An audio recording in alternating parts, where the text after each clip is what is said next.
l'air de la vallée fleurie avait toujours une façon particulière de calmer l'âme. L'odeur de la terre humide après la pluie de l'après-midi, le mélange du parfum des jasmins dans les cours et le chant des cigales qui se répondaient comme un orchestre naturel, tout se combinait pour créer une symphonie de paix. Dans l'une des simples maisons blanchies à la chaux avec une clôture en bois où les bougainvilliers fleurissaient d'un rouge profond, Elena était occupée à préparer le dîner. Ses mains s'activaient agilement à éplucher l'ail, tandis que de ses lèvres s'échappait le doux fredonnement d'une vieille chanson. Son sourire ne disparaissait jamais, comme si elle portait la lumière du soleil en elle. Elena, une jeune femme d'une petite ville qui avait grandi sous la protection des montagnes et des oliveraies, possédait une beauté naturelle. Elle avait la peau olive, des yeux clairs qui respiraient la sincérité et de longs cheveux noirs qu'elle portait toujours attachés en une simple queue de cheval. C'était le portrait d'une simplicité charmante. Sa vie a radicalement changé il y a 2 ans lorsqu'elle a rencontré Javier. Javier, un homme de la ville beau, prospère et beau parleur, est arrivé au village pour un projet social de l'entreprise où il travaillait. Elena n'aurait jamais imaginé tomber amoureuse d'un homme de la trempe de Javier. La famille de Javier était l'une des plus respectées de la ville, avec une grande entreprise et une vie de luxe dont Elena n'avait jamais rêvé. Mais le charme de Javier a réussi à faire fondre son cœur. L'amour a grandi entre eux, du moins c'est ce qu'Elena croyait. Javier était toujours doux avec elle. Il louait la gentillesse d'Elena, la beauté du village et même son talent pour cuisiner des plats traditionnels. Elena, tu es comme une perle cachée, lui a dit Javier un après-midi, en lui prenant la main alors qu'ils étaient assis sur la rive du fleuve. Je veux faire de toi ma reine. Ces mots, prononcés avec un regard captivant, ont fait flotter Elena. Elle se sentait comme Cendrillon, trouvée par son prince. Leur mariage a été célébré de manière simple mais festive au village avec la participation de tous les résidents de Val Florido, qui ont partagé leur joie. Ensuite, Elena a été emmenée à Madrid, dans une magnifique maison d'un quartier d'élite. Leurs 2 années de mariage passèrent. Aux yeux des autres, Elena et Javier formaient le couple parfait. Javier montrait souvent son affection sur les réseaux sociaux, publiant des photos de vacances luxueuses, et n'oubliait jamais de la féliciter pour son anniversaire ou leur commémoration avec des phrases romantiques. Aux amis de Javier, Elena était toujours présentée comme une épouse charmante et un complément parfait. Cependant, derrière le rideau de luxe et les sourires forcés, il y avait de petites fissures qui rongeaient lentement le véritable bonheur d'Elena. Javier n'était jamais physiquement violent, il ne levait jamais la voix sur elle en public, ni ne montrait ouvertement son mécontentement devant les autres, mais il y avait des murmures subtils, des allusions voilées et des regards méprisants qu'il lui lançait souvent lorsqu'ils étaient seuls. « Elena, pourquoi continues-tu à manger comme si tu étais dans une taverne de village? Oh, chérie, avec ce genre de vêtements, tu as encore plus l'air d'une paysanne. » Parfois, il le disait avec un mince sourire qui semblait glacial. Elena essayait toujours d'interpréter cela comme des plaisanteries ou comme une façon dont Javier voulait qu'elle s'améliore. Elle fit un effort pour apprendre les règles de l'étiquette. Elle essaya de s'adapter au mode de vie de la ville et changea même son apparence pour plaire à Javier. Elle faisait de son mieux pour ne pas être une idiote aux yeux de son mari. Ce soir-là était un vendredi tranquille. La pluie venait de s'arrêter, laissant une brise fraîche qui s'infiltrait par la fenêtre de la chambre. Elena massait doucement les épaules de Javier, qui se détendait sur le canapé du salon en regardant un match de football. L'arôme de la soupe de ragoût qu'Elena venait de préparer remplissait la pièce, aiguisant l'appétit. Le cœur d'Elena battait la chamade depuis l'après-midi. Elle avait une excellente nouvelle à annoncer à son mari. C'était une nouvelle qui, elle en était sûre, apporterait le bonheur et compléterait leur petite famille. « Chérie, je veux te dire quelque chose, » dit doucement Elena, posant son visage sur l'épaule de Javier. Javier ne poussa qu'un murmure, les yeux toujours fixés sur l'écran de télévision. « Qu'est-ce qu'il y a, mon amour ?» Elena prit une profonde inspiration, rassemblant tout son courage. Elle prit la main libre de Javier et la posa à plat sur son ventre. « Javier, je suis enceinte. » Silence. Le son de la télévision sembla s'estomper, englouti par un silence soudain étendu. Le cœur d'Elena battait si fort qu'elle pouvait sentir le sang affluer à ses oreilles. Elle attendait la réaction de Javier, un large sourire, une étreinte chaleureuse, ou au moins une heureuse surprise. Mais ce qui se passa fut tout le contraire. Lentement, Javier retira sa main du ventre d'Elena. Son visage, qui paraissait auparavant détendu, se durcit. Son regard, autrefois indifférent, devint acéré, rempli d'une haine qu'Elena n'avait jamais vue auparavant. Un éclair de dégoût traversa ses yeux. Qu'est-ce que tu as dit? La voix de Ravière sonna grave. Presque comme un grognement, froid, tranchant. Elena leva les yeux, surprise par l'expression de Ravière. Le sourire sur ses lèvres s'effaça lentement. Je suis enceinte, Ravière. Nous allons avoir un bébé, essaya-t-elle de répéter sur un ton plus joyeux, tentant de dissiper le mauvais pressentiment qui l'envahissait soudainement. Ravière se leva brusquement du canapé. Le mouvement soudain fit tressaillir Elena. Son visage devint rouge, mais pas de bonheur. C'était le rouge d'une colère contenue sur le point d'exploser. Enceinte? Tu es enceinte? Sa voix monta d'un ton. Cet enfant. Un fils d'une femme aussi ordinaire que toi. Ces mots furent comme un coup de marteau dans la poitrine d'Elena. Son corps se glaça. Son souffle se coupa dans sa gorge. Ravière, qu'est-ce que tu veux dire? Ce que je veux dire? Ravière laissa échapper un rire cynique. Un rire qu'Elena n'avait jamais entendu auparavant. Un rire qui sonnait cruel. Tu crois que je veux avoir ton enfant? De ton ventre de campagnarde? De ton sang qui sent clairement la terre des champs? Elena fit un pas en arrière, incapable de croire ce qu'elle venait d'entendre. Ses yeux commencèrent à se remplir de larmes. Ravière, c'est notre fils. Le fils du couple. Ce n'est pas mon fils. Je n'en veux pas. Je ne veux pas avoir un enfant qui va hériter de tes gènes de paysanne. Je ne veux pas avoir un enfant qui devienne un fardeau qui fasse honte à ma réputation. Ravière pointa le visage d'Elena du doigt. Sa colère explosa. Je t'ai épousée par pitié, parce que je voulais prouver que je pouvais conquérir une femme naïve comme toi, pas pour avoir des enfants. Le monde d'Elena s'effondra. Le mot Opalta, qui n'était auparavant qu'une allusion subtile, sortait maintenant de façon brute, chargé de mépris et de haine. Chaque syllabe qui sortait de la bouche de Ravière était un poison qui détruisait sa dignité.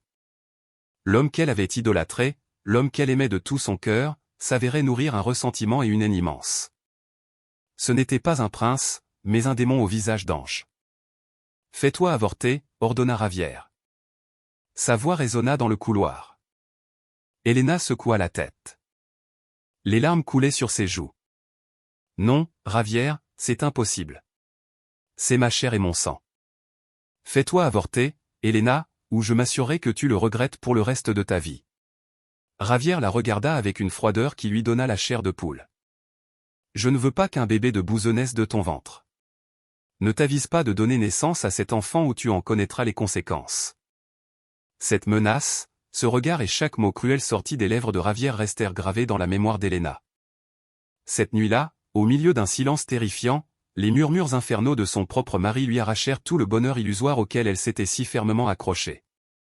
Elle s'effondra au sol, sanglotant dans l'obscurité qui enveloppait soudainement sa vie, ses mains serrées sur son ventre où résidait une vie innocente. Cette nuit-là, après que l'écho des paroles douloureuses de Ravière se fut dissipé et que les lumières de la luxueuse maison semblèrent également faiblir, Elena était toujours recroquevillée sur le sol froid du salon. Les larmes continuaient de couler, mouillant ses joues et s'égouttant sur le sol, comme si chaque goutte était un fragment de son cœur brisé. Plus de chants de cigales. Ce qui était autrefois mélodieux sonnait maintenant comme un murmure moqueur. L'arôme de la soupe de ragoût, qui avait été appétissant, semblait maintenant nauséabond, comme un poison dispersé dans l'air. Elle serra fort son ventre, comme pour le protéger du regard acéré de Ravière et des paroles cruelles qui résonnaient encore dans son esprit. « Fais-toi avorter. » La voix de Ravière, normalement si douce et séduisante, était devenue une tempête qui la frappait. Un fils d'une péquenaude comme toi. Chaque fois que Ravière prononçait le mot Opalta, c'était comme un fouet déchirant sa peau, détruisant son estime de soi jusqu'à ce qu'il n'en reste rien. Elle se sentait sale, méprisable, indigne. Ravière ne lui avait pas promis qu'il ferait d'elle sa reine. Il n'avait pas dit qu'il l'aimait telle qu'elle était.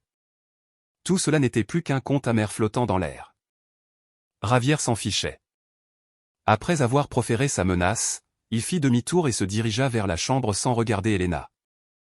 La porte se ferma avec un léger grincement, mais pour Elena, ce son fut comme le roulement d'un tambour de guerre qui venait de retentir. Ils l'ont laissée seule dans la pièce, qui semblait maintenant immense et froide, accompagnée seulement de ses propres sanglots. La douleur physique dans son estomac n'était rien comparée à la blessure ouverte dans son âme. Le matin arriva. Le soleil filtrait à travers les rideaux de la chambre, mais aucune chaleur n'atteignait le cœur d'Elena. Elle n'avait pas dormi du tout. Ses yeux étaient gonflés et son visage était pâle. Javier était déjà parti au bureau aux premières heures du matin sans dire un mot, sans la regarder, comme si Elena n'était qu'une statue sans vie dans cette maison. Le silence dans une si grande maison était étouffant. Elena se leva avec le peu de force qui lui restait et se dirigea en chancelant vers la salle de bain. Debout devant le miroir, elle vit son propre reflet brisé. Elle n'était plus l'Elena d'avant, celle qui souriait toujours et rayonnait de vitalité. C'était une Elena fragile, une Elena blessée. « Mon bébé » chuchota-t-elle doucement, touchant son ventre. Il y avait de la chaleur là, une vie qui commençait à grandir, ne sachant pas encore à quel point le monde dans lequel elle allait naître était compliqué. Comment pouvait-il lui demander d'avorter? Comment pouvait-elle se débarrasser de sa propre chair et de son propre sang, le fruit de l'amour qu'elle croyait autrefois sincère? Mais d'un autre côté, l'image du visage furieux de Javier la hantait. Sa menace était si réelle, si terrifiante. Elle savait que Javier n'était pas un homme qui plaisantait avec ses mots. Il ferait n'importe quoi pour obtenir ce qu'il voulait. Pendant les jours suivants, leur foyer devint un champ de bataille froid. Javier continuait de rentrer à la maison, mais il agissait comme si Elena n'existait pas. Les commentaires cyniques et les regards méprisants devinrent leur pain quotidien. Elena, ton destin est d'être une femme de la campagne. Elena, ne rêve même pas de pouvoir entrer dans mon monde, lança Javier un matin alors qu'Elena préparait le petit déjeuner. Ou quand Elena essayait de l'interroger sur ses projets, Javier répondait simplement, pense seulement à la façon dont tu vas avorter cet enfant. Ne fais pas encore semblant d'être une mère. Le mot palpable la tourmentait, enveloppant chaque souffle, chaque pas. Elena se sentait piégée dans une cage dorée. Elle voulait se battre. Elle voulait crier qu'elle n'était pas une moins que rien, qu'elle aussi avait de la dignité, mais les mots de Javier semblaient briser ses défenses. Elle essaya de raisonner. Javier, cette grossesse est une bénédiction. Nous pouvons l'élever ensemble. Je suis sûr que ce sera un garçon très intelligent. Mais Javier était impassible. Une bénédiction? Pour moi, c'est une disgrâce. Je n'ai pas besoin d'une bénédiction qui m'embarrasserait devant mes clients et mes amis de la haute société. Javier l'a même menacé. Si tu oses garder cet enfant, ne t'attends pas à vivre en paix. Je rendrai ta vie plus misérable que tu ne peux l'imaginer et je n'hésiterai pas à t'abandonner. Cette menace fut un coup dévastateur. L'abandonner dans une si grande ville, sans famille, sans travail, sans personne. Comment allait-elle vivre? Comment allait-elle élever son bébé seule? La peur d'un avenir incertain, l'anxiété face au stigmate social, tout s'embrouillait dans son esprit. Elle commença à douter. Sa décision de garder l'enfant était-elle pur égoïsme? Devait-elle sacrifier son fils pour sa propre survie? Pour échapper à l'emprise de Javier, Elena tenta de faire appel à sa conscience, implorant sa pitié. Javier, réfléchis-y bien. Si nous avortons, c'est un péché. Javier se contenta de rire amèrement. Un péché? C'est un péché d'élever un enfant dont je ne veux pas, Elena. C'est un péché de vivre avec une femme qui ne connaît pas sa place comme toi. Ses yeux reflétaient une cruauté qu'Elena n'avait jamais connue. C'est le choix, soit cet enfant disparaît, soit tu disparais de ma vie. Choisis maintenant. Ce choix était comme deux couteaux la poignardant en même temps. D'un côté, il y avait la vie innocente dont les battements de cœur devenaient plus forts dans son ventre, un lien sacré que l'amour d'une mère qui venait de s'épanouir ne pouvait rompre si facilement. D'un autre côté, il y avait la pression de plus en plus brutale de Javier, la menace réelle et la peur de tout perdre. Son cerveau lui disait d'être réaliste, de choisir l'option la plus sûre, qui était d'obéir à Javier, mais son cœur hurlait qu'elle ne se rendrait pas à la cruauté de son mari. Elena commença à chercher des informations sur l'avortement, regardant secrètement sur son téléphone. Chaque article qu'elle lisait, chaque témoignage qu'elle trouvait, ne faisait qu'ajouter plus de poids à son cœur. La procédure était terrifiante et risquée, et surtout, elle savait que c'était une action qu'elle regretterait pour le reste de sa vie. Son cœur hurlait, non. Je ne le ferai pas. Cependant, Javier ne laissait aucun espace de réflexion à Elena. La pression psychologique s'intensifia. Il ne lui donnait délibérément pas d'argent. Il contrôlait chacun de ses mouvements, même dans des choses aussi petites que la nourriture. Si tu manges autant, ton enfant grandira davantage et il sera plus difficile d'avorter, lui lança-t-il brusquement alors qu'Elena se servait un peu plus de riz. Et qu'est-ce que c'est que ça que tu manges? Cette nourriture de campagne n'est pas adaptée à une femme de la ville. Javier semblait prendre plaisir à voir Elena souffrir, à la voir de plus en plus acculée. Au milieu de cette terrible lutte interne, Elena se souvint d'un conseil de sa défunte mère, « Ma fille, une mère est la première force de son enfant, même si le monde le rejette. Sa mère le protégera toujours. » Ces mots tournaient sans cesse dans sa tête, lui redonnant un peu de force. Le murmure de la vie dans son ventre, qui semblait de plus en plus réel, semblait plaider, « Ne m'abandonne pas, maman. » Elena se retrouvait à un carrefour sombre et solitaire. Elle savait qu'elle devait choisir, rester avec Javier et trahir son fils, ou rester avec son fils et affronter une incertitude terrifiante. Chaque jour était une torture. Chaque heure était une lutte entre la raison et la conscience. Après que l'ultimatum de Javier fut resté suspendu dans l'air, la vie d'Elena devint un cauchemar récurrent. La maison luxueuse dont elle avait autrefois rêvé comme d'un palais de bonheur s'était maintenant transformée en une prison ornée d'opulence. Javier ne demandait plus directement l'avortement, mais la terreur qu'il semait était beaucoup plus subtile, plus destructrice pour l'âme et plus difficile à combattre. Il intensifia son attaque psychologique, piégeant Elena dans un labyrinthe de doutes et d'humiliations. Chaque matin, alors qu'ils prenaient leur petit déjeuner à la longue et froide table de la salle à manger, Javier commençait son assaut. Il ne criait plus. Sa voix, en revanche, était basse, pleine d'un ton moqueur. « Regarde-toi, Elena, dit-il un matin. » Ses yeux scannèrent l'apparence d'Elena de la tête aux pieds. « Même si tu portes des vêtements de boutique chère, ton aura ringarde ne disparaît pas. Tes cheveux sont négligés, ton visage semble terne. Cela ne m'étonne pas que je n'ai pas envie de toi. » Elena baissa le regard, essayant de retenir les larmes qui menaçaient de couler. Elle avait fait de son mieux, elle s'était habillée, elle avait pris soin d'elle, mais aux yeux de Javier, tous ses efforts étaient vains. Javier critiquait tout, y compris la façon de parler d'Elena, dont il disait qu'elle avait trop d'accent et n'était pas élégante. Dire je au lieu d'utiliser l'argot local, Elena, est plus polie et distinguée, mais bien sûr, c'est difficile. Les coutumes de là-bas sont dures à briser. Il commentait même sa façon de manger. Pourquoi manges-tu autant? Ensuite tu vas grossir et marcher comme les femmes au marché. C'était comme si chaque mouvement d'Elena était une tâche qui devait être effacée, une preuve irréfutable qu'elle était une simplette. L'humiliation ne concernait pas seulement son apparence physique, elle touchait au cœur de la personnalité d'Elena, détruisant lentement sa confiance. Elena essayait de se cacher. Elle passait plus de temps dans la chambre à éviter Javier, mais Javier semblait avoir des yeux partout. Si Elena passait trop de temps dans la chambre, Javier frappait à la porte et entrait sans permission. « Qu'est-ce que tu fais enfermé ici?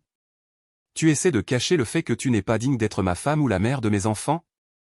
Il la forçait à l'accompagner à des événements tels que des dîners avec ses partenaires commerciaux, pour ensuite commenter chaque petite erreur qu'Elena commettait en public ou la regarder avec un mépris qui la faisait se sentir impuissante. Devant les autres, Javier paraissait doux et protecteur. Elena est un peu timide. Elle n'est toujours pas habituée à l'atmosphère de la ville, disait-il avec un sourire forcé. Cependant, Elena savait que ce n'était qu'une ruse pour cacher son côté sombre. La plus grande pression exercée par Javier était l'isolement. Il coupa lentement toutes les lignes de communication d'Elena avec le monde extérieur. Il lui retirait souvent son téléphone sous prétexte de la faire se concentrer sur l'entretien de la maison. Si Elena protestait, Javier disait « Qui vas-tu appeler ? Ta famille de bouseux. À quoi servent-ils ? Ils ne seront qu'un fardeau pour toi. » Il lui interdisait de sortir seul, utilisant l'excuse d'être inquiet pour sa sécurité dans la grande ville. Il annula sa carte de crédit et son argent liquide fut sévèrement limité. Si un appel arrivait de ses amis ou de sa famille au village, Javier s'empressait de répondre, disant qu'Elena était occupée ou malade et ne pouvait pas être dérangée.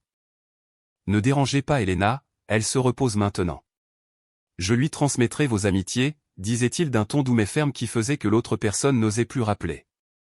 Petit à petit, Elena sentit son monde rétrécir.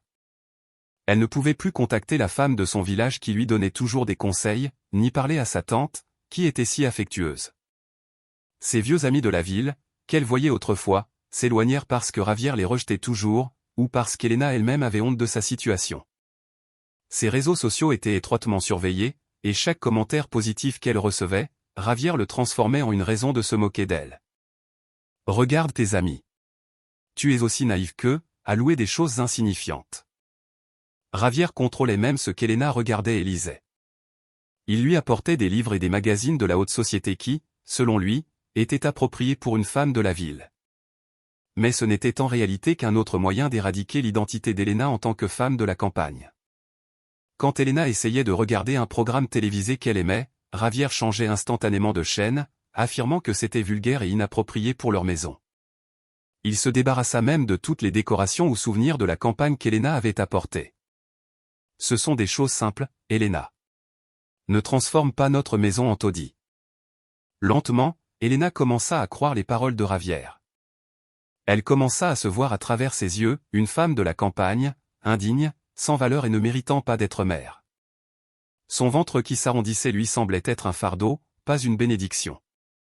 Les murmures constants de Javier l'empoisonnaient, la faisant se sentir impuissante, seule et sans issue.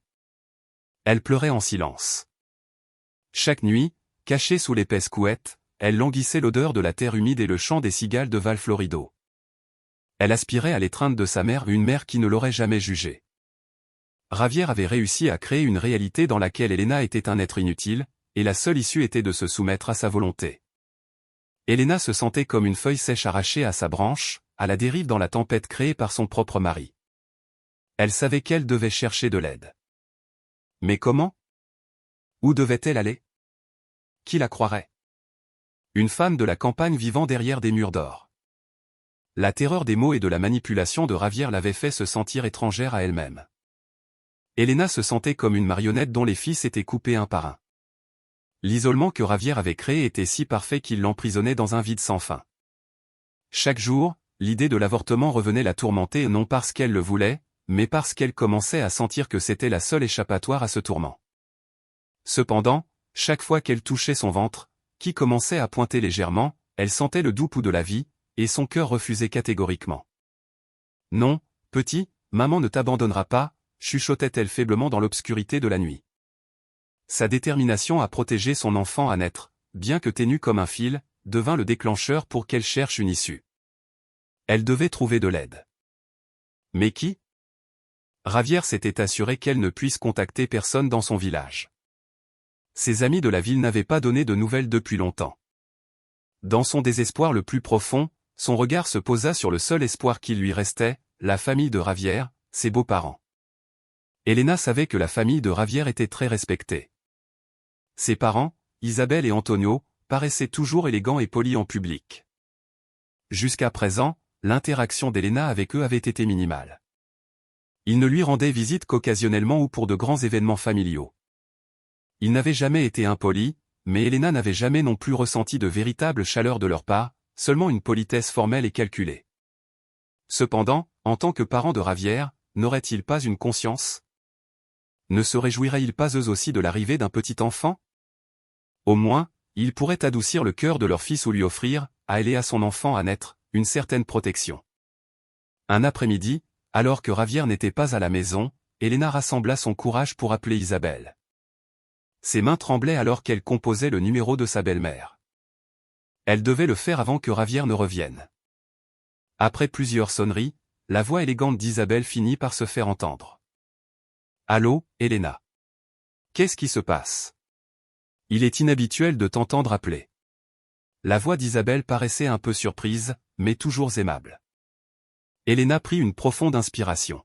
« Excusez-moi de vous déranger, Madame Isabelle. Il y a quelque chose dont j'aimerais parler. C'est très important. » Important? Qu'est-ce qui ne va pas? Est-ce que Javier va bien? Il y avait une pointe d'inquiétude dans la voix d'Isabelle, mais elle semblait dirigée davantage vers Javier que vers Elena. Javier va bien. C'est à propos de moi et de ma grossesse. Elena s'efforça de garder sa voix stable. Il y eut un bref silence. Ah, la grossesse. Qu'est-ce qu'il y a? Est-ce que Javier ne t'a pas dit que... Isabelle ne finit pas sa phrase, mais Elena put sentir que quelque chose ne tournait pas rond. Madame, j'ai vraiment besoin de parler. Est-ce que je pourrais venir vous voir? Supplia Elena à contre-cœur. Isabelle finit par accepter. D'accord. Viens demain après-midi quand Javier ne sera pas là. Mais ne reste pas trop longtemps. J'ai une partie de golf. Elena ressentit un petit sentiment de soulagement. Au moins, il y avait une lueur d'espoir. Elle passa le reste de la journée à se préparer, répétant les meilleurs mots pour expliquer sa situation sans donner l'impression de les affronter. Le lendemain, dans un taxi commandé secrètement, utilisant le peu d'argent qu'elle avait réussi à économiser, Elena arriva à la maison de ses beaux-parents, qui était beaucoup plus grande et luxueuse que la sienne. La maison était le reflet de la richesse et du statut social que la famille de Javier appréciait tant. Isabelle accueillit Elena dans un salon décoré d'antiquités et de peintures coûteuses. « Assieds-toi, Elena. Qu'est-ce qui est si important ?» Isabelle commença la conversation avec un léger sourire, mais ses yeux affichaient une expression difficile à interpréter. Elena commença à parler lentement. En tremblant, elle expliqua sa grossesse, la réaction inattendue de Javier, les menaces qu'il avait proférées et comment il l'humiliait constamment en l'appelant Opalta. Elle lui raconta même comment Javier la forçait à avorter. Elle s'attendait à voir de l'empathie ou au moins de la surprise dans les yeux de sa belle-mère, mais la réaction d'Isabelle fut complètement inattendue. Le faible sourire ne disparut pas. Même alors qu'Elena racontait combien elle souffrait, le visage d'Isabelle restait calme, presque indifférent. Quand Elena eut fini de parler, Isabelle soupira profondément, comme si Elena venait de lui raconter un problème insignifiant. « Elena, écoute-moi attentivement, » dit Isabelle. Sa voix était calme mais ferme. « Je sais que Javier peut être un peu têtu parfois, mais il le fait pour ton propre bien, pour l'avenir de Javier. » Elena halta. « Pour notre propre bien ? Mais madame, il veut que j'avorte de votre propre petit-fils. » Isabelle leva la main, faisant signe à Elena de se taire.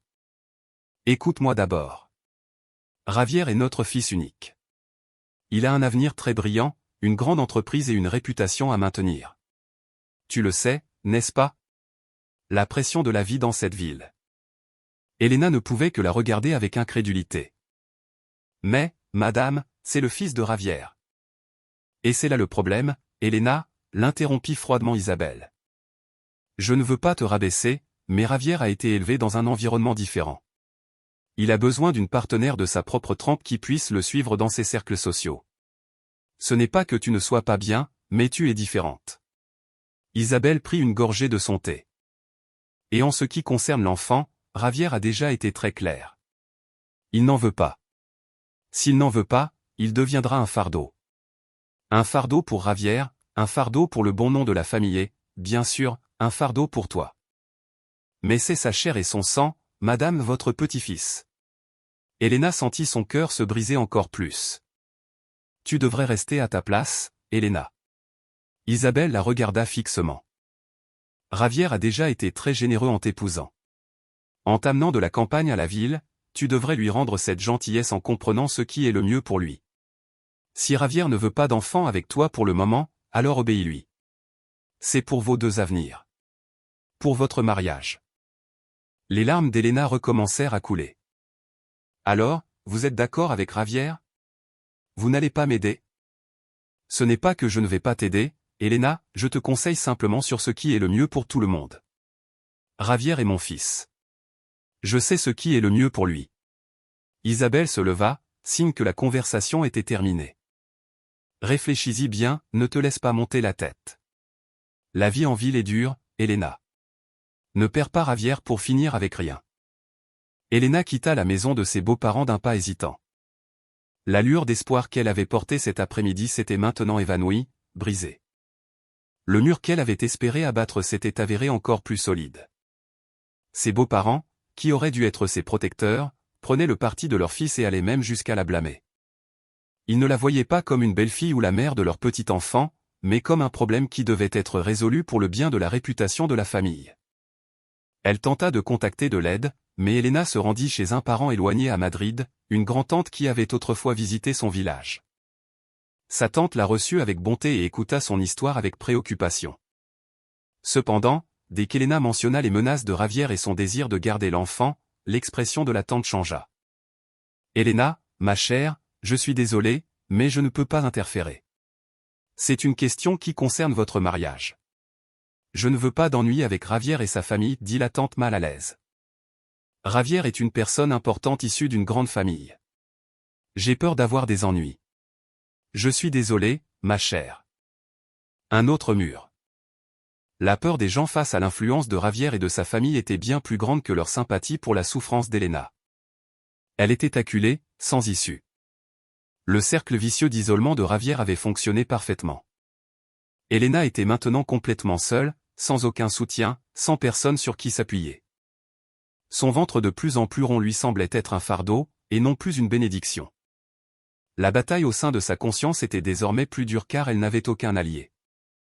Elle sentait qu'elle devait choisir entre elle-même et son fils, ou une destruction inévitable. Le sol de marbre froid de la maison de Javier glaçait Elena jusqu'aux os, mais ce n'était pas aussi froid que son cœur, désormais figé par la déception. Les mots d'Isabelle, qui semblaient justifier chaque action de Javier, résonnaient encore dans son esprit: tu devrais connaître ta place, Elena. Javier est mon fils. Je sais ce qui est le mieux pour lui. Ces phrases, comme un mantra, brûlaient la douleur profondément dans son âme. Elle avait cherché une protection, mais n'avait trouvé qu'un mur solide et impénétrable construit de statut social et de peur. Pendant des jours après cette visite inutile, Elena vécut dans le brouillard. Elle mangeait de la nourriture sans goût, errait sans but et ne parlait que lorsque c'était nécessaire. Javier continuait son comportement, lançant des allusions et surveillant chaque mouvement d'Elena. Pourtant, Elena semblait ne plus s'en soucier. Elle était engourdie. Chaque matin, elle se réveillait avec la même question: dois-je abandonner? Et chaque nuit, elle s'endormait avec la même réponse: non. La féroce bataille interne se transforma lentement en une clarté douloureuse. Elena ferma les yeux, essayant de se souvenir de l'Elena d'avant, l'Elena joyeuse qui n'avait jamais peur de se salir en jouant dans les champs, qui était fière de ses racines, l'Elena qui affrontait tout avec un sourire sincère. Où était cette Elena? Maintenant, elle avait disparu, enterrée sous une montagne d'humiliation et de manipulation. Une nuit, alors que Javier était absent pour affaires et que la maison semblait particulièrement calme, Elena s'assit sur le bord du lit, leva la main et toucha son ventre, désormais un peu plus large. Sa grossesse était déjà entrée dans son deuxième trimestre. Les légers coups de pied qu'elle avait ressentis ces derniers jours devenaient plus réels, plus fréquents, comme si le fœtus innocent sentait aussi l'anxiété de sa mère et essayait de lui donner de la force. Petit être, murmura-t-elle faiblement. Des larmes trempèrent l'oreiller. Pardonne à cette mère faible. Pardonne à maman d'avoir failli t'abandonner. Elle se souvint de toute la gentillesse que Javier lui avait témoignée au début, son sourire, ses mots doux, les promesses d'un bel avenir. Tout cela semblait maintenant être un mirage dans le désert. Le Javier d'aujourd'hui n'était plus son prince charmant. Le Javier d'aujourd'hui était un être cruel, capable de détruire l'âme de quelqu'un pour son ego et sa réputation. Il était un poison qui la tuait lentement. Jour après jour, Elena sortait du lit et marchait vers la grande fenêtre donnant sur la ville animée de Madrid. Les lumières des gratte-ciel scintillaient comme pour se moquer de l'obscurité qui enveloppait son cœur. Elle était piégée ici derrière ces murs luxueux, souffrant dans la solitude. Personne ne l'aiderait, personne ne la sauverait. Ses beaux-parents avaient fermé les yeux. Ses proches avaient peur de s'impliquer. Ses amis de sa ville natale ne pouvaient pas être contactés. Elle était complètement seule. Dans ce silence rempli de larmes, une pensée claire fit soudain surface dans son esprit, comme si un voile épais couvrant sa vision avait été levé. Elle ne pouvait pas continuer à vivre avec Javier. Cet environnement, cet homme, tout cela la détruirait, et plus important encore, détruirait son enfant si elle restait. Elle serait forcée d'avorter ou de vivre dans un enfer sans fin. La décision, qui semblait autrefois si terrifiante, lui apportait maintenant un peu d'espoir et de soulagement. Oui, c'était une décision qui allait tout changer. Elle garderait son fils, et pour cela, elle devait partir, quitter Javier, quitter cette maison luxueuse, quitter toute cette fausseté. Mais pour aller où? Elle n'avait pas d'argent, pas de travail, pas de contact dans cette ville. Il n'y avait qu'un seul endroit où elle pouvait aller, le seul endroit qui lui avait jamais donné une véritable paix, même si Javier s'en moquait souvent, l'appelant une ville de Plouc, Valflorido, sa ville natale, l'endroit où elle avait grandi. Là où sa défunte mère lui avait toujours enseigné la force et l'honnêteté. Là-bas, elle pourrait faire face à des regards compatissants et à des commérages, elle pourrait faire face à des difficultés financières, mais au moins il y aurait la liberté, l'air frais, l'honnêteté et, surtout, elle pourrait protéger son fils. La décision était prise. Un nouveau courage grandissait dans sa poitrine aussi fin qu'un fil, mais très solide. Elle ne serait plus l'Elena fragile et effrayée, elle serait l'Elena forte, celle qui osait se battre pour sa vie et celle de son fils. Elle se leva, ses jambes semblaient plus fortes, et son regard n'était plus languissant mais rayonnait de détermination.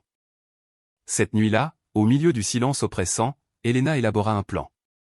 Elle partirait secrètement, sans adieu, sans confrontation, car elle savait que cela ne ferait qu'empirer les choses.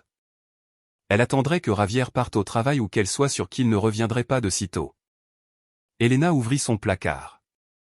Elle n'emporterait pas beaucoup de choses, seulement l'essentiel, quelques vêtements simples, ses documents personnels et quelques bijoux que sa mère lui avait donnés, qu'elle avait cachés de Ravière.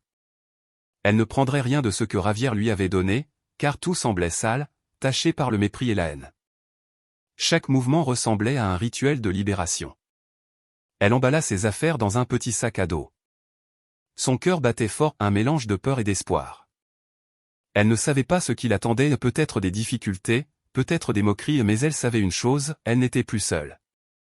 Il y avait un fœtus dans son ventre qui serait sa plus grande motivation. Cet enfant, qu'elle avait failli avorter à cause de la cruauté de son père, était le plus beau cadeau qu'elle avait à protéger. Cette nuit-là, Elena réussit enfin à dormir. Même si ce n'était que pour quelques heures, pour la première fois depuis longtemps, elle ressentit un peu de paix, la paix d'une grande décision qu'elle avait prise. Une décision qui allait tout changer. Elle deviendrait une femme forte, terre à accent grave terre, plus du tout fragile. Son long voyage venait de commencer. Ce matin, l'air de Madrid semblait différent pour Elena. Il n'était plus étouffant et oppressant, mais frais, apportant un faible espoir. Ravière était parti au bureau à l'aube, comme d'habitude, sans regarder en arrière ni dire un mot. C'était sa chance. Le cœur d'Elena tambourinait, pompant l'adrénaline. Elle s'assura que toutes les choses importantes étaient dans son modeste sac à dos, juste des vêtements simples, des documents importants et le seul trésor qui lui restait une médaille de sa défunte mère. Elle marcha lentement à travers chaque pièce de la luxueuse maison, le salon avec ses canapés coûteux et ses peintures abstraites qu'elle n'avait jamais comprises. La cuisine moderne qu'elle utilisait rarement parce que Ravière préférait manger dans des restaurants ou parce qu'elle cuisinait des plats de campagne qu'elle gardait cachés, la chambre, témoin silencieux d'un bonheur illusoire et d'une souffrance amère. Chaque recoin de cette maison semblait maintenant étrange, voire répugnant. Ce n'était pas un foyer, mais une cage qui l'emprisonnait. Elena ne dit pas au revoir. Elle ne laissa aucune lettre ni message. Elle savait que toute forme d'adieu ne ferait que déchaîner la colère de Ravière et entraver son évasion. Elle voulait disparaître sans laisser de traces, comme si elle n'avait jamais existé dans la vie de Ravière. Avec un double de la clé qu'elle n'avait jamais utilisée, Elena déverrouilla la porte d'entrée, sentant la brise fraîche du matin sur son visage. Elle prit une profonde inspiration, inhalant une liberté douce amère. Son premier pas à l'extérieur du portail fut lourd, mais chaque pas suivant devint plus léger. Elle commanda une voiture via une application pour se rendre à la gare routière. À l'intérieur de la voiture, elle regarda les hauts immeubles, le trafic commençant à se densifier et les visages pressés des gens de la ville. Tout cela faisait partie de la vie qu'elle laissait maintenant derrière elle, une vie qui avait failli lui voler son âme. Son ventre qui s'arrondissait était le seul rappel qu'elle n'était pas seule, elle savait qu'il y avait une raison puissante derrière sa décision audacieuse. Le voyage en bus de Madrid à Valflorido dura des heures. Elena choisit un siège côté fenêtre, regardant le paysage changer lentement, passant des gratte-ciel imposants aux autoroutes animées, puis aux oliveraies vertes familières. À chaque kilomètre qui l'éloignait de Madrid, chaque mauvais souvenir de Ravière semblait s'éloigner également. Elle sentit sa respiration s'apaiser. Ses poumons se remplirent d'un air plus pur, ne portant plus l'odeur de l'hypocrisie et de l'humiliation. Au moment où le bus entra dans la petite station près de son village, il était tard. Le ciel commençait à virer à l'orange. Elena descendit avec son sac à dos. Ses jambes étaient un peu raides après le long voyage. L'odeur familière de terre humide et de menthe poivrée enveloppa instantanément ses sens. Un coq chanta au loin. Les salutations amicales des vendeurs de la station, tout cela résonnait comme une mélodie de bienvenue. C'était sa maison. C'était là qu'elle avait commencé. Pourtant, le voyage d'Elena ne fut pas sans turbulence. Elle décida de ne pas aller directement dans son ancienne maison, maintenant occupée par sa sœur cadette, mais de s'arrêter chez Madame Carmen. Madame Carmen, une femme d'un certain âge au sourire aimable et aux yeux sereins, était une figure respectée de la ville. Elle avait été comme une seconde mère pour Elena depuis le décès de sa propre mère. Elena, mon Dieu, ma fille. Madame Carmen serra Elena fort dans ses bras quand elle la vit sur le porche. L'étreinte était chaleureuse et sincère, très différente des étreintes de Ravière, qui semblaient toujours vides. Où étais-tu? Comment se fait-il que tu apparaisses soudainement comme ça? Et Ravière? Es-tu venu en vacances? Un torrent de questions sortit des lèvres de Madame Carmen, accompagné d'un regard d'étonnement qu'elle ne pouvait cacher. Elena sourit juste légèrement à travers ses yeux larmoyants. Je suis seule, Madame Carmen. Il y a quelque chose que je veux vous dire. Cette nuit-là, dans la petite cuisine de Madame Carmen, avec une tasse de thé à la camomille chaud et une assiette de muffins, Elena lui raconta tout. Depuis le début du mariage qui semblait doux, jusqu'au murmure de Ravière disant qu'elle était une palta, plouc, jusqu'au point culminant lorsqu'elle tomba enceinte et que Ravière montra sa véritable haine. Elle lui raconta comment Ravière l'avait forcée à avorter, comment il l'avait isolée, et comment même ses beaux-parents ne lui avaient offert aucune aide. Elena déversa toute sa douleur. Les larmes coulaient librement sur ses joues. Madame Carmen écoutait attentivement, soupirant de temps en temps et secouant la tête d'incrédulité. Ses yeux sereins reflétaient maintenant de la tristesse et une colère contenue. Quand Elena eut fini, Madame Carmen la serra de nouveau dans ses bras, plus fort qu'avant. « Mon Dieu, ma fille, pourquoi ne nous l'as-tu pas dit avant » murmura Madame Carmen, la voix tremblante. « Ne t'inquiète pas, ma fille. Tu as pris la bonne décision. Tu as été très courageuse. » L'arrivée d'Elena au village sans Ravière et avec un ventre de plus en plus rond attira, bien sûr, l'attention. Des rumeurs commencèrent à circuler à Valflorido. Elena est revenue, mais son mari n'est pas venu. Qu'est-ce qui va lui arriver? Avez-vous remarqué qu'elle a un peu de ventre? Peut-être qu'elle a des problèmes avec Ravière.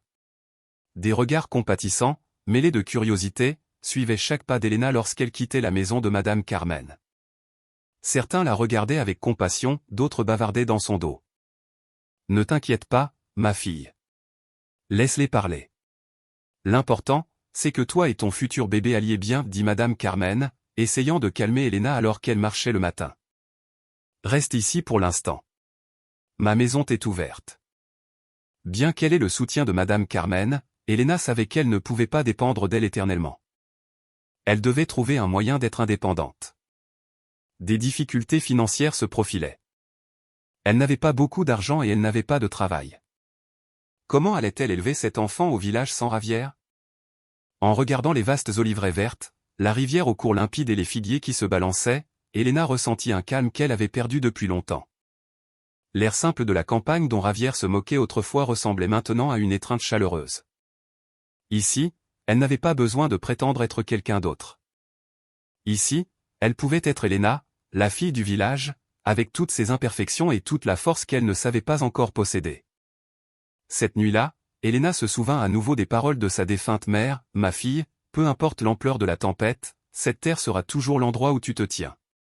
Souviens-toi de tes racines. » Ces mots semblaient maintenant très pertinents. Elle était revenue à ses racines, et à partir de ses racines, elle devait recommencer à grandir. Elle s'était attendue à une vie difficile, mais maintenant elle n'était plus seule. Il y avait une petite vie qui battait en elle, et c'était la plus grande raison de se lever. Le retour d'Elena à Valflorido était comme une graine retournant dans son pays natal après avoir été malmenée par une tempête. Elle pouvait sembler flétrie en surface, mais ses racines restaient fortes, attendant de respirer à nouveau la vie. Chez Madame Carmen, Elena commença lentement à retrouver son rythme, l'arôme de la cuisine familiale, le son des enfants jouant dehors et les rires occasionnels des voisins. Tout était un baume pour son âme blessée. Madame Carmen fut sa première ancre. Cette femme ne lui a pas seulement fourni un toit, mais aussi une oreille attentive et un cœur plein de compréhension. Chaque nuit, après avoir terminé ses corvées, Elena s'asseyait avec Madame Carmen sur le porche, sous un ciel plein d'étoiles qui ne semblait jamais aussi clair en ville. Elena lui parlait de ses peurs pour l'avenir, de sa culpabilité d'avoir fui et de la stigmatisation à laquelle elle pourrait faire face en tant que femme enceinte sans mari. « Ma fille, dit Madame Carmen une nuit alors qu'elle discutait avec Elena. Sa voix était douce mais pleine de sagesse. Tu as été très courageuse. Toutes les femmes n'ont pas ta force de décider de protéger leur propre chair et leur propre sang. Quant à ce que disent les gens, laisse-les faire, ils finiront par s'enlacer. L'important maintenant, c'est que tu sois en sécurité, et que ton bébé à naître le soit aussi. Madame Carmen assura également Elena que Javier ne pourrait pas la trouver ou l'ennuyer au village. Il y a beaucoup d'yeux sur toi ici. Nous te protégerons. Le soutien de Madame Carmen ne s'arrêta pas là. Elle commença à réintroduire Elena à la vie du village. Elle l'invita à participer aux réunions de l'association des femmes, aux activités de l'église et au travail communautaire pour les fêtes du village. Au début, Elena se sentait mal à l'aise. Elle ressentait encore les regards étranges de certains et les murmures qui semblaient pointer son ventre de plus en plus rond. Certaines femmes plus jeunes la regardaient avec une grande curiosité, tandis que les plus âgées ne lui offraient que des sourires compatissants. Cependant, Elena essaya d'ignorer cela. Elle se força à sourire, à saluer les gens et à aider de toutes les manières possibles. Petit à petit, l'attitude ouverte d'Elena et sa volonté d'aider commencèrent à porter leurs fruits. Leurs interactions adoucirent la plupart des voisins. Ils cessèrent de la voir comme une femme qui avait échoué dans son mariage citadin et commencèrent à la voir comme une personne forte et résiliente. Certaines de ses vieilles amies, comme Sofia, sa voisine de toujours, commencèrent à la contacter. Sofia était une fille joyeuse avec qui Elena jouait autrefois dans les champs. Renouer avec Sofia était comme retrouver une partie perdue d'elle-même. « Elena, qu'est-ce qui t'est arrivé ? Dis-moi tout, insista Sofia un après-midi alors qu'elles aidaient Madame Carmen à décortiquer des amandes. Au début, Elena hésita, mais la chaleur et la sincérité dans les yeux de Sofia la convainquirent. Elle raconta à nouveau son histoire, cette fois à Sofia, qui l'écouta avec une empathie totale. Sofia ne la jugea pas et ne la blâma pas, elle la serra juste fort dans ses bras. « Ce Javier est une canaille, marmonna Sofia, les yeux brillants de colère. C'est bon, Elena, on est là avec toi. Tu n'es pas seule. » Le soutien de sa vieille amie et de Madame Carmen fut une vitamine pour l'âme d'Elena. Elles lui apportèrent non seulement un soutien émotionnel mais aussi un soutien pratique. Madame Carmen aida Elena à trouver un travail à temps partiel qui n'était pas trop fatigant pour une femme enceinte. Elle lui suggéra d'aider dans son jardin ou de fabriquer des objets artisanaux avec de l'alpha, chose dans laquelle Elena était experte depuis qu'elle était petite. Elena commença à passer son temps dans le potager, sentant la terre sous ses doigts et respirant l'arôme des légumes frais. C'était un travail simple, mais il lui donnait un profond sentiment de paix. Chaque fois qu'elle voyait une nouvelle pousse grandir, chaque fois qu'elle récoltait les fruits du verger, elle sentait qu'une nouvelle vie grandissait aussi en elle. Elle commença également à tisser de petits tapis, des paniers de course ou des décorations murales. Ses créations n'étaient pas parfaites, mais il y avait de la beauté dans leur simplicité, et Madame Carmen l'aidait à les vendre au marché du village. Ces moments furent un tournant pour Elena. Elle ne se sentait plus gênée par le surnom de Palta. Au contraire, elle commença à accepter cette identité avec fierté. Palta n'était plus une insulte, mais la racine qui la rendait forte. Au village, elle redécouvrit les valeurs qu'elle avait oubliées, l'entraide, la communauté, l'honnêteté et la sincérité. À la ville, elle devait rivaliser, se battre et souvent porter un masque. Au village, elle pouvait être elle-même. Un après-midi, alors qu'Elena tricotait sur le porche de Madame Carmen, un papillon se posa sur son ventre rebondi. Elena sourit, caressant son ventre et sentant le léger coup de pied de son bébé, qui devenait de plus en plus actif. « Tu n'auras pas honte d'avoir une mère Palta, petit être, murmura-t-elle doucement alors qu'une larme d'émotion roulait sur sa joue. Au contraire, ici tu grandiras avec un amour sincère, avec de vraies valeurs. » S'accepter comme une femme d'une petite ville n'était pas une façon de se rendre à l'insulte de Javier, mais la forme de rébellion la plus fondamentale. C'était la reconnaissance qu'elle possédait une force que Javier ne comprendrait jamais et une force qui venait de la simplicité, de la connexion avec la nature et du soutien d'une communauté sincère. Elle réalisa que Javier ne l'avait toujours vue que superficiellement, sous l'angle du statut social. Javier n'avait jamais vu la profondeur de son cœur, sa résilience et le potentiel qu'elle possédait. Chaque jour qui passait, Elena se sentait plus forte. Physiquement, elle était fatiguée par la grossesse et le travail, mais son esprit s'envolait librement. Elle regardait devant elle, pensant à l'avenir avec son fils. Elle élèverait cet enfant avec tout son amour. Elle lui enseignerait les nobles valeurs qu'elle avait apprises des gens et lui montrerait qu'être de la campagne n'était pas une faiblesse, mais une identité dont on peut être fier. Elle ne pensait plus à Javier, elle n'attendait plus qu'il se repente. Son esprit était désormais concentré sur une seule chose, être une mère forte et indépendante. L'étreinte chaleureuse de ses racines au village lui avait donné une nouvelle énergie. Elle était tombée, mais maintenant elle se relevait plus forte qu'avant, prête à affronter un nouveau chapitre de sa vie. Le temps passa vite à Valflorido, tout comme le ventre d'Elena s'arrondissait. Chaque jour était une attente, chaque seconde une préparation mentale et physique pour l'arrivée de son bébé. Elena ressentait un lien de plus en plus fort avec son fœtus. Les petits coups de pied dans son ventre n'étaient plus un fardeau, mais une mélodie de bonheur incomparable. Ils étaient un rappel constant qu'elle n'était pas seule et qu'elle avait pris la bonne décision pour sa vie. Elena a appris beaucoup pendant sa grossesse au village. Elle a appris la patience. Du processus de plantation d'une graine jusqu'à la récolte, elle a appris la sincérité grâce aux sourires authentiques des enfants du village qui la saluaient toujours, et elle a pris sa propre force, la capacité de son corps à nourrir une nouvelle vie. Madame Carmen et Sofia devinrent ses piliers. Elles étaient toujours là, accompagnant Elena aux examens au centre de santé du village, lui préparant des aliments nutritifs et l'encourageant lorsqu'elle se sentait fatiguée. « De combien de mois es-tu enceinte maintenant, Elena » demanda Sofia un après-midi, en caressant doucement le ventre d'Elena. « J'entre dans mon 9e mois, Sophie. »« Ce ne sera plus long maintenant » répondit Elena avec un sourire radieux. « Je suis nerveuse, mais surtout heureuse. »« Ne t'inquiète pas, Elena. Tout ira bien » la réconforta Sofia, comme si elle pouvait lire le léger malaise dans les yeux de son amie.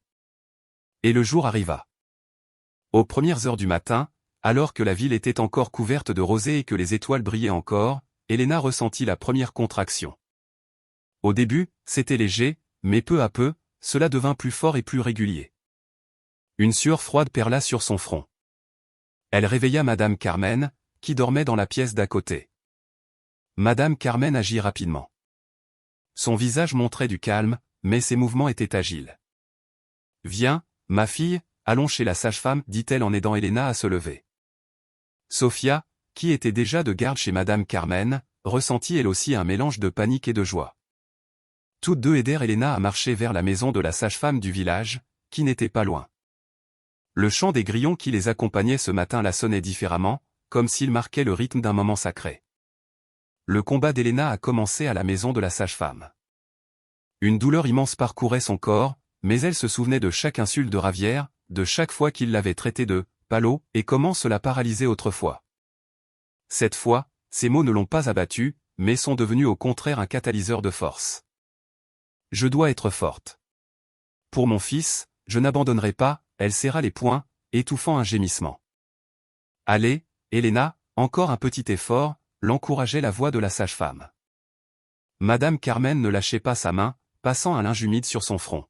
« Tu peux le faire, ma fille. Rappelle-toi que tu es forte. » Plusieurs heures plus tard, le cri d'un bébé a brisé le silence du petit matin. Le cri était si clair, si fort, qu'il a rempli toute la pièce. Elena a ressenti un soulagement immense, comme si toute la douleur, toute la souffrance s'évanouissait instantanément, remplacée par un pur bonheur. Des larmes ont coulé sur ses joues, cette fois des larmes de joie, d'émotion. « C'est une fille, Elena » a dit la sage-femme avec un large sourire, déposant le bébé aux joues encore roses dans les bras d'Elena. Elena regarda le petit être sur ses genoux. Son visage était minuscule, ses yeux étaient fermés, sa peau rougeâtre. Elle ressentit quelque chose qui ne pouvait s'exprimer avec des mots, un amour pur, inconditionnel, sans limite. C'était le fruit de son combat, la preuve qu'elle avait pris la bonne décision. Ravière avait pu l'abandonner, l'insulter, mais Dieu lui avait donné le plus beau des cadeaux. Cette fille faisait partie d'elle, sa chair et son sang, qui l'accompagnerait toujours.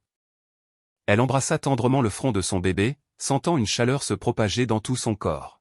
« Tu t'appelleras Sol » murmura Elena, contemplant le petit visage avec un amour infini. Soleil, parce que cette petite fille était la lumière qui illuminait l'obscurité de sa vie, la lumière qui l'avait guidée de nouveau sur le bon chemin. La naissance de Sol est devenue le plus grand tournant de la vie d'Elena. Elle ne se voyait plus comme une femme humiliée, mais comme une mère forte. Chaque fois qu'elle allaitait Sol, chaque fois qu'elle regardait les yeux innocents de son bébé, Elena ressentait une poussée de force illimitée. Cette petite fille était sa raison de respirer, de se battre, de vivre. Valflorido a accueilli la naissance de Sol avec joie. Les voisins sont venus lui rendre visite, apportant des cadeaux et des félicitations. Il n'y avait plus de chuchotements curieux, seulement des sourires sincères et de bons vœux pour Elena et sa fille. Il voyait comment l'Elena qui était autrefois partie pour la ville avec de douces promesses revenait maintenant la tête haute, ramenant avec elle une magnifique fille. Les journées d'Elena étaient désormais remplies par les cris et les rires de la petite Sol. Elle a appris à être mère, à faire face aux nuits blanches, à changer les couches et à baigner son bébé. C'était un travail épuisant, mais chaque instant était précieux. L'amour qu'elle recevait de Sol était le meilleur baume pour ses blessures, bien plus précieux que tout le luxe que Javier lui avait donné. Dans le silence de la nuit, alors que Sol dormait profondément à ses côtés, Elena réfléchissait souvent. Elle avait traversé une terrible tempête, à la dérive dans une mer d'incertitude, mais elle avait maintenant trouvé son port. Elle ressentait une paix qu'elle n'avait jamais connue auparavant, pas même lorsqu'elle était avec Javier, une paix qui venait de l'acceptation de soi, de l'amour d'une mère et du courage de choisir le bon chemin. Elle n'avait plus besoin de la validation de quiconque. Sol était sa plus grande validation, la preuve vivante qu'elle était une femme de valeur, une mère forte. Après la naissance de Sol, Elena a ressenti une énergie brûlante en elle. Elle n'était plus la femme fragile à la dérive à cause des paroles de Javier. Elle était une mère. La première force de sa fille, la détermination à être indépendante et à donner le meilleur à Sol, est devenue son moteur. Elle devait aller de l'avant, non seulement pour elle-même, mais aussi pour cette petite lumière qui remplissait désormais ses journées. Vivre au village offrait la tranquillité, mais aussi des défis financiers. Les économies d'Elena étaient maigres, et elle ne pouvait pas continuer à dépendre de Madame Carmen. Elle devait gagner sa vie, et elle devait le faire depuis Valflorido. Javier lui avait interdit de travailler à Madrid, affirmant que ce n'était pas approprié pour la femme d'un homme riche. Mais Javier n'était pas là pour l'en empêcher. Elena commença à réfléchir sérieusement à ses compétences. Depuis son plus jeune âge, elle était connue pour être travailleuse et créative. Elle était douée pour fabriquer divers objets artisanaux avec des matériaux naturels de la région, des paniers en sparte, des décorations avec des feuilles de bananier séchées, et même du tricot. Madame Carmen, toujours d'un grand soutien, lui suggéra d'essayer de fabriquer les douceurs traditionnelles du village que tout le monde aimait. « Tu es très douée pour faire des beignets, ma chère. Pourquoi n'essaies-tu pas de les vendre » suggéra-t-elle un matin alors qu'Elena allaitait au soleil. Les yeux d'Elena s'illuminèrent. Les beignets étaient une recette héritée de sa défunte mère, et ils avaient toujours beaucoup de succès auprès des voisins lors des fêtes. Elle décida d'en faire pour elle et ses amis. L'idée semblait parfaite. L'investissement n'était pas très important, les ingrédients étaient faciles à trouver au village, et elle pouvait les préparer à la maison tout en s'occupant de Sol. Avec un petit prêt de Madame Carmen et le reste de ses économies, Elena lança sa petite entreprise. La cuisine simple de Madame Carmen se transforma en l'atelier de confiserie d'Elena. Elena se levait tôt après s'être assurée que Sol dormait profondément. Avec habileté, elle tamisait la farine, préparait l'anis et mélangeait la pâte au parfum de citron. L'odeur de l'anis et de la friture commença à remplir la maison, mettant tout le monde en appétit. Au début, elle n'en préparait que quelques douzaines avec l'aide de Sofia, qui se portait toujours volontaire.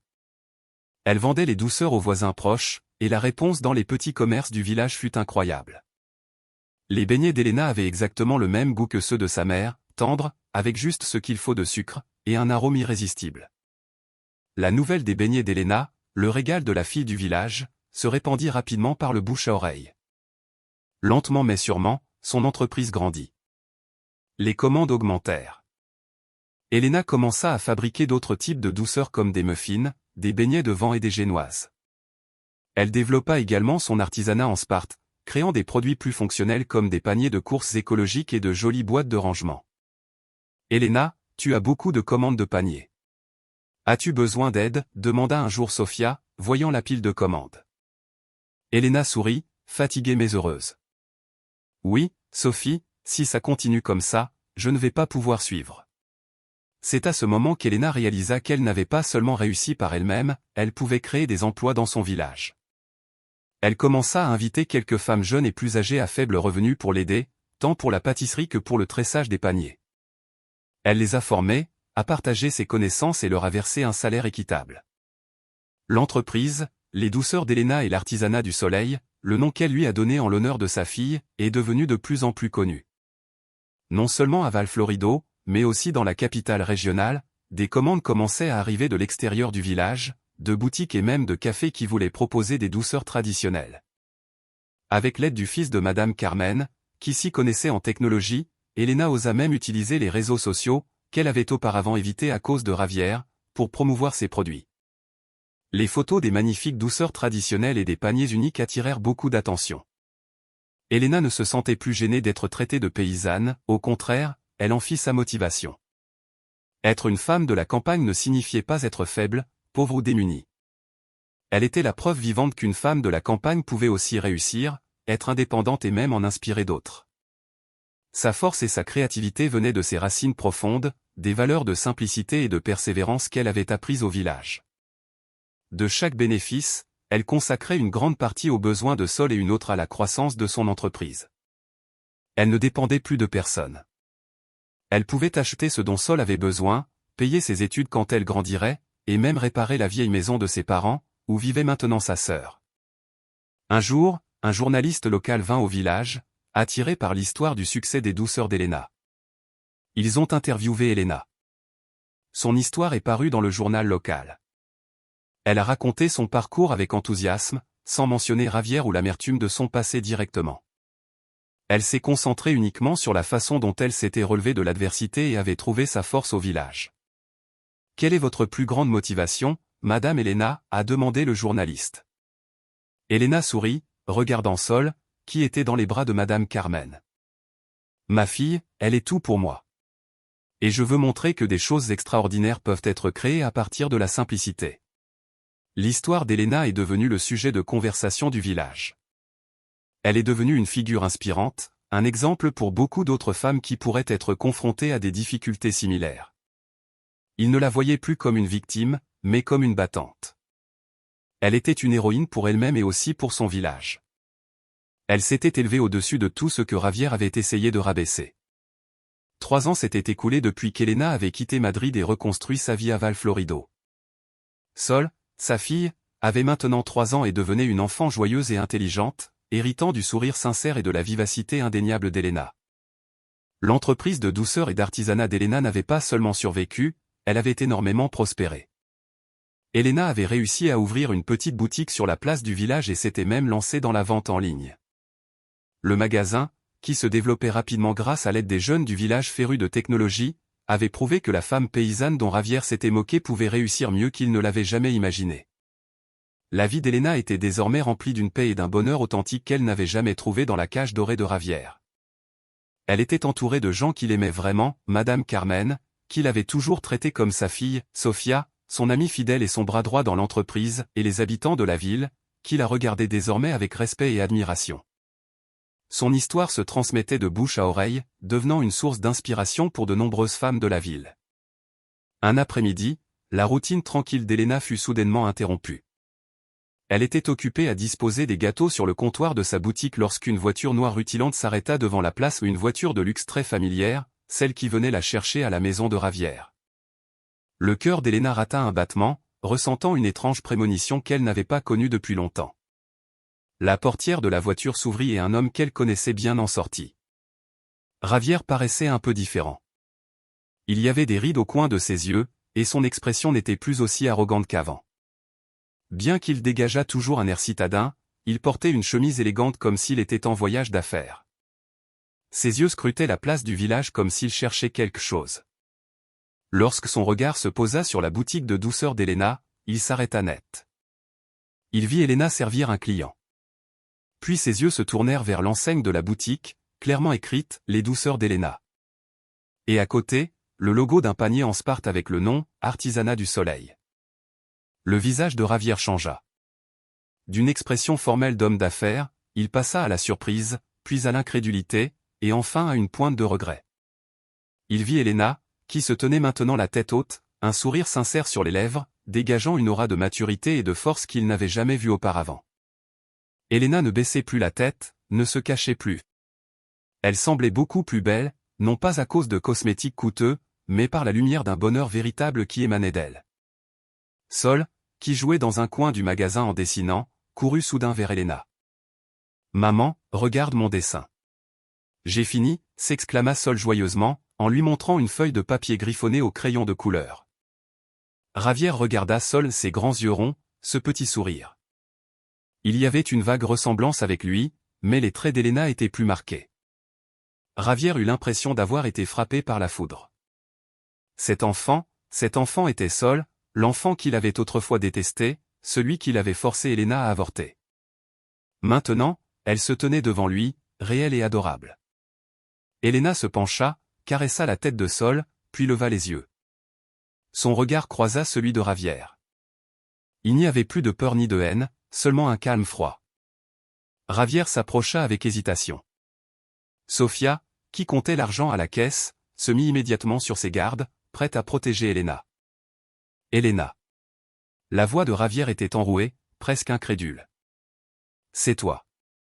Elena hocha la tête lentement. Oui, Javier, c'est moi. Sa voix était monocorde. Sans émotion excessive, Javier regarda autour de lui la boutique d'Elena, qui était pleine de clients. C'est ta boutique. Et cet enfant. C'est Sol. Oui, c'est mon entreprise et c'est ma fille, répondit Elena, attirant Sol contre elle et l'enlaçant. Elle semblait vouloir faire comprendre que Sol était à elle, le résultat de son propre combat. Il y eut un silence gêné entre eux. Javier se sentait comme un étranger au milieu de l'agitation chaleureuse de la place du village. Il ne s'était pas attendu à trouver Elena ainsi. Il s'était imaginé qu'elle reviendrait le visage sans vie, vivant dans la pauvreté, regrettant peut-être sa décision. Mais l'Elena devant lui était tout le contraire. Elle réussissait, elle était heureuse et dégageait une aura que Javier ne pouvait pas détruire. « Je n'aurais jamais imaginé que tu irais aussi loin, » dit Javier. Il y avait une pointe d'admiration, ou peut-être de regret, dans son ton. Elena ne répondit pas, elle regarda simplement Javier, attendant de voir ce qui sortirait d'autre de sa bouche. Elle ne cherchait pas de vengeance, elle ne voulait pas d'excuses tardives, elle voulait juste montrer clairement qu'elle avait dépassé toutes les basses attentes de Javier. « Je suis désolé », finit par dire doucement Javier. Il semblait avoir des difficultés à prononcer ces mots. J'ai été un imbécile. Je me souciais trop de mon ego et de ma réputation. Javier regarda Sol puis revint vers Elena. Tu as beaucoup changé, Elena. Elena sourit légèrement. Un sourire qui n'était pas de bonheur, mais de certitude. Oui, j'ai changé, Javier. Avant, j'étais la stupide Elena qui t'aimait tellement que j'en oubliais ma propre dignité. Maintenant, je sais que je vaux bien plus que tes insultes. Elle serra Sol plus fort. Et cette petite fille, elle est la preuve que j'ai pris la bonne décision. Elle est ma force. Javier voulait dire quelque chose de plus. Peut-être demander une seconde chance. Peut-être expliquer que sa vie n'était pas aussi merveilleuse qu'il n'y paraissait depuis qu'Elena était partie. Peut-être voulait-il ressentir la chaleur de la fille qu'il avait autrefois rejetée. Cependant, Elena l'interrompit. Je ne cherche rien de ta part, Javier. Je n'ai pas besoin de tes regrets ni de tes excuses. Je veux juste que tu saches que j'ai trouvé mon vrai bonheur loin de toi, et je ne retournerai jamais à cette vie pleine de mensonges. Elena posa ses limites d'un ton calme mais ferme. Il n'y avait pas de colère brûlante, seulement une solide confiance en soi. Je suis heureuse. Ma fille est heureuse aussi, et nous n'avons pas besoin de toi. Javier resta silencieux. Il vit la fermeté dans la façon dont Elena le regardait dans les yeux et sut que le pont entre eux était détruit pour toujours. Il avait tout perdu, non seulement une femme, mais aussi la chance d'avoir une véritable famille. Il jeta un dernier regard à Sol, un regard vide rempli de regrets. Sans un mot de plus, Javier se détourna, remonta dans sa voiture de luxe et partit, laissant Elena au milieu de l'agitation de la place, qui semblait maintenant plus chaleureuse et plus amicale. Elena regarda le dos de Javier disparaître au loin. Elle ne ressentait aucune trace de douleur, seulement du soulagement. L'ombre du passé qui avait tenté de troubler sa paix l'avait finalement affrontée et l'avait laissé partir. Elle serra Sol, embrassant le sommet de la tête de sa fille. « Tout va bien, mon enfant », murmura-t-elle. La lumière de son avenir brillait intensément sur le visage de Sol, dans sa petite boutique et dans chaque recoin de la vallée fleurie, témoin silencieux de sa renaissance. La rencontre inattendue avec Javier sur la place du village a fermé le dernier chapitre de l'histoire de l'ancienne vie d'Elena. Aucune trace de douleur ni d'ombre du passé ne restait pour la hanter ou la tourmenter. Elle était allée de l'avant, laissant l'ombre de Javier et tout son poison loin derrière elle. Désormais, Elena se concentrait entièrement sur son avenir, l'avenir de Sol et l'avenir de Val Florido. 3 ans après que Javier l'ait vue, Elena était véritablement devenue une femme forte. Les douceurs d'Elena et l'artisanat de Sol n'étaient plus de simples petites entreprises, elles étaient devenues des micro-entreprises stables, commençant même à être reconnues au-delà de la province. La boutique sur la place s'était agrandie pour inclure un petit coin café accueillant pour les visiteurs. L'arôme des douceurs traditionnelles et du café chaud remplissait toujours l'air, attirant des clients de partout. Elena n'avait pas seulement triomphé seule, elle restait fidèle à son principe selon lequel le succès doit être partagé. Le nombre de femmes et de personnes âgées travaillant avec elle continuait de croître. On leur enseignait la pâtisserie, le tressage de paniers et même des compétences de base en gestion financière. Elena organisait souvent des ateliers gratuits pour les femmes du village, leur apprenant comment démarrer une entreprise à partir de zéro, en exploitant le potentiel de la nature et leurs propres compétences manuelles. Son histoire, de femme de village en difficulté à femme d'affaires prospère, était la preuve vivante que les limites ne doivent pas être un obstacle. Madame Elena est incroyable. Elle vendait des douceurs depuis la maison de Madame Carmen, et maintenant elle a sa propre boutique, chuchotait l'une des femmes tout en tressant un panier en Sparte. C'est vrai. Et elle n'est pas égoïste avec ce qu'elle sait.